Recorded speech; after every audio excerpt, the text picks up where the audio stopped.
So a trig identity that's not quite a trig identity, we're going to prove that tan x is equal to sine x over cos x. So normally in trig identities, we're dealing with, bring it over here, actually, sorry. So this is normally our list of trig identities. Let's bring up our pen here. So reciprocal identities is something you guys are going to learn this year. And really, this identity is the same as, do we got it here? Oh my gosh. Cos, they wrote this one twice? Oh no, here we go. That's really the same as that.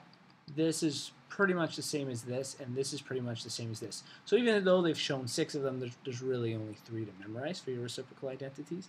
Pythagorean identity, this is the main one you need to memorize. These two are helpful, but you can actually build them from here. They're just not the easiest things in the world to do.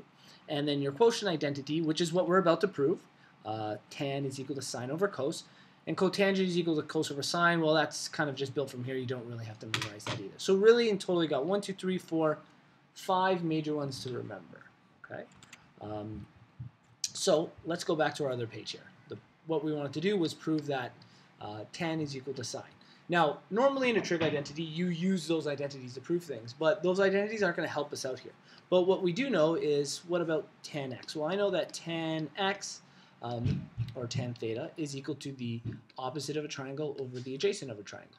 So I'm actually going to replace that part of the equation with that information.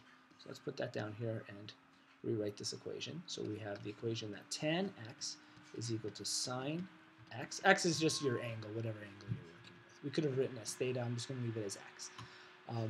So with that being said,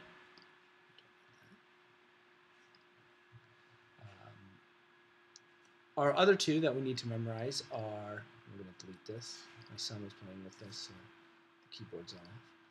Sine x is equal to the opposite over the hypotenuse, and cos x is equal to the adjacent over the hypotenuse. So we're going to go through the process of actually replacing each of those. So tan x, we're going to replace with opposite over adjacent. Sine x, we're going to replace with opposite over hypotenuse.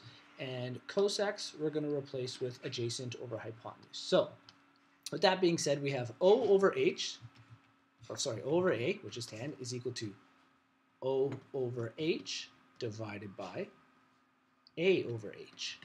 Okay?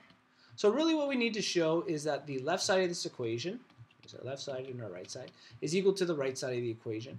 And on the left side, we have O divided by A. So I'm just going to focus on the right side of the equation here. I'm actually going to go about dividing these two. So I'm not going to write anything on the left. We're just going to work on the right from here on.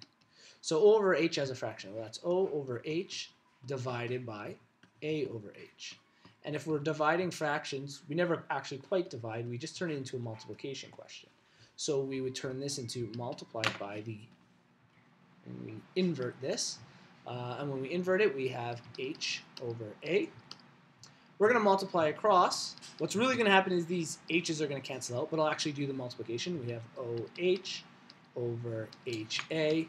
And really what this is O times H and H times A.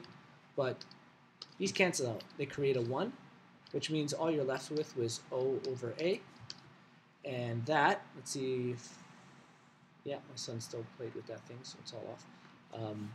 That's what we were trying to prove here in the first place, is that the left side is equal to O over A. So we have O over A. Let's get rid of this thing again. Can you see it? There it is. O over A is equal to O over A. So this is the idea of trig identities. This is a really basic one. We're just using the primary trig ratios to do it. Normally we use those identities I showed you on this page, and we kind of plug things in and out to show that the left side is equal to the right side. This is a good introduction to trig identities.